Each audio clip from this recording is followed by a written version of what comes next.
Kia ora guys, Bird here. Welcome to episode 4 of the Twilight Forest. The forest that's always in twilight, hence the name.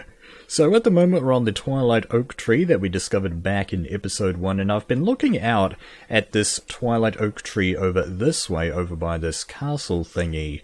You can see I've been looking for the important features on the tree, right? We've got this ring around it, then we've got these branches going up, and then we've got these even higher branches. I've been looking at this from a distance, just trying to think how I want to structure the actual tree house that I want to build in this particular tree. This is the one that we're living in. And I've come up with some interesting ideas. I want to go with kind of a hybrid of organic and inorganic, and by that I mean sort of making a tree house, like living inside the tree, and then or just plonking a tree in the house, you know, sort of like you might have done in your childhood or something like that. So let's go ahead and head up here and take a look at what I've done already. I think I talked last time about my plan to build some stairs down. We're going to have 4 stairs going down to that ring. The ring that's down there. We're going to have 4 stairs going down there, and they are going to be the 4 main areas for the treehouse. You're going to have your storage, your crafting, 2 other areas that I haven't really thought about yet. Probably going to need 1 area for something Twilight Forest related. But you can see I've already put in one of the stairs right here. You'll notice that it actually goes around one of these branches that comes out of the tree here. I want to preserve these. I want to try and put something important in there. I don't know if there's something Twilight Forest related that can go in there, but, you know, something like a beacon or something along the lines. Something that makes it seem like it needs to be there and it's important and it's nice and sparkly or something. You know, maybe we could get some of those glowy dudes, fireflies I think they are. Throw a bunch of them on there could be an idea.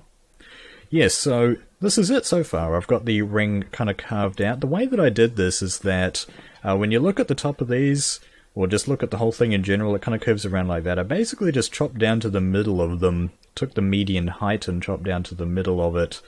And then, yeah, that's basically why we have this thing here. I've obviously got this railing here so that you can't walk off. And I've got this birch wood here. This serves 2 functions. Firstly, it just kind of adds a little bit of extra colour to the place. But second of all, these leaves here were decaying. So I had to put something in to stop the leaves decaying. Even the leaves that I had manually placed were decaying as well. So I guess the tree's technically still considered alive, which is why that was happening.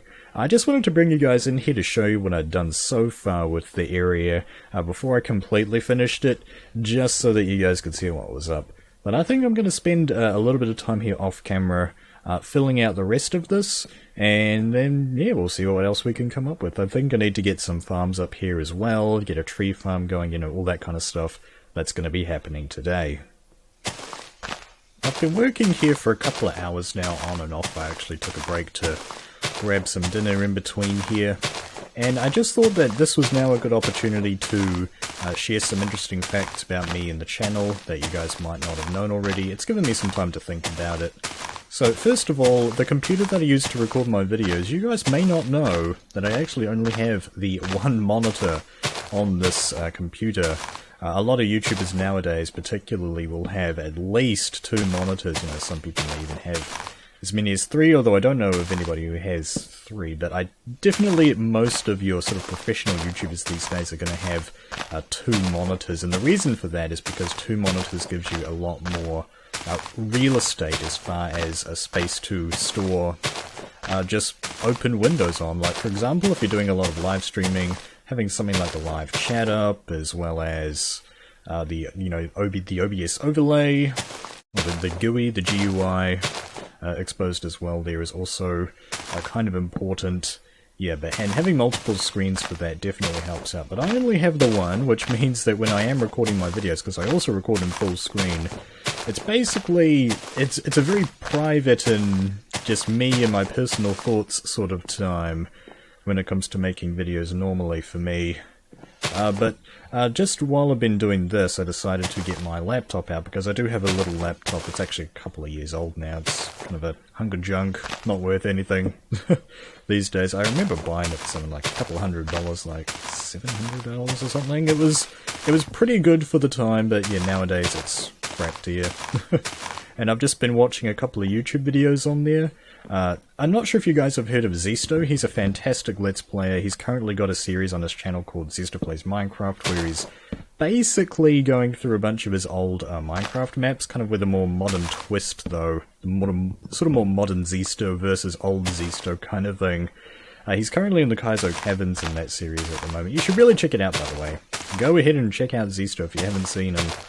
Yeah, he's in the Kaizo Caverns, and I hadn't actually watched his original Kaizo Caverns playthrough, so I've been catching up with that on the computer while I do this as well, on the laptop rather, just so that I have something in my ears other than the sound of breaking leaves and logs and stuff. It's pretty quiet here. And yeah, this is all to say, of course, that Zesto is one of my major inspirations as a YouTuber. He's a very, very talented, very thoughtful, very methodical when it comes to sort of conquering CTM maps and just playing Minecraft and other games in general. Fantastic player, and if you guys are really into my videos, I highly suggest it because I love watching every single one of his videos. And I also feel compelled as a YouTuber, like, when you're a YouTuber, you feel a certain obligation to like hit the like button on videos that you want, that you enjoy, so that, you know, for example, if people follow on Twitter, they can be like, oh, okay, what's Bird liked today, and you can go and see videos that I've liked and check them out and see if you like them as well, that kind of thing. I feel more reason to do that since I've started becoming more of a YouTuber these days. I don't know what you guys who are just normal viewers of YouTube, you probably don't like videos all that much, I don't think. I know that about 10% of the viewers that I get will like videos generally, so if you get like something like 150 views, which is like one of my Filmcraft videos gets after like a couple of hours of being online, that'll be sitting at around 15 or so likes, is generally about what I've noticed. That seems to be about the sweet spot, 10%, and then the amount of viewers that you get per video is something like 10% again as well. So like, realistically, 1% of your subscribers are regularly liking your videos. So, and that number has actually decreased in modern times. Yeah, man, I'm just kind of ranting now, aren't I, about YouTube. Yeah, I just wanted to share a couple of facts about my computer setup and the channel. Let me know if you want to see more of that kind of stuff in my videos. I've asked this a couple of times and people have sort of said no, that they just want to see, what's the word, they just want to see the mod or the playthrough or something, but I don't know, I feel like I could throw a little bit more Bird into the videos, but I do want to ask people about this sort of stuff. Oh man, am I out of birch? I'm out of birch. Yeah, I guess that's a good time to run out of birch, yes, so let me know about that. And I'm going to keep going here. How far did we get around? We're probably almost about 3/4 or so done now. I guess I've got to do a whole heap of them in the middle there. But yeah, this is my life for the next hour or so. We'll see you soon. Welcome back, guys. It has been several days since the last update. I've just been working on this on and off. It's just kind of how I like to build. So I've got the whole thing chopped out like you saw in the previous clip. And in that clip, you might have noticed as well, I was actually keeping most of the logs that were up as well. I decided to get rid of those as well, just because they were in the way of the flatness that you like around your bases. So yeah, let's go ahead and just take a quick tour. The plan was to have 4 separate areas, as I've already said. I've decided that this area over here is going to be for storage. And so I've just got my storage chests that I have thus far over here. We've got our loot chest over there, mob drops. Over this side we have wood-related stuff, we've got crafted stuff, we've got harvestable garbage in there. I've got my bed right here. Now the interesting thing about the Twilight Forest, okay, let's just go ahead and sleep the night away, or as you'd think we might actually be able to. No you can't. It's just the same old nighttime. Twilight, funny that. Yeah, so we got this, and I'm also, you might have seen as well, I've got these trees interspersed around the house here as well. This is just the tree farm. There isn't really a spot for the tree farm. It's just because there's these giant things right here, these giant branches, and I've just put the trees in between those. So there's no specific tree farm. This is just a tree that is a part of a tree farm sort of thing. I've got my infinite spring over here, obviously. This is temporary. I've got my crafting area set up over here with the workbench. Got the deconstruction, is that what it's called? Uncrafting table, not the deconstruction table. What's that from? I can't remember. Got my furnace set up over here. And if I take this guy away, you'll actually... oh, crap. You'll actually notice that the lighting is a heck of a lot less over there now. I've got to go and grab another leaf. Where are they? In here? Yeah, so...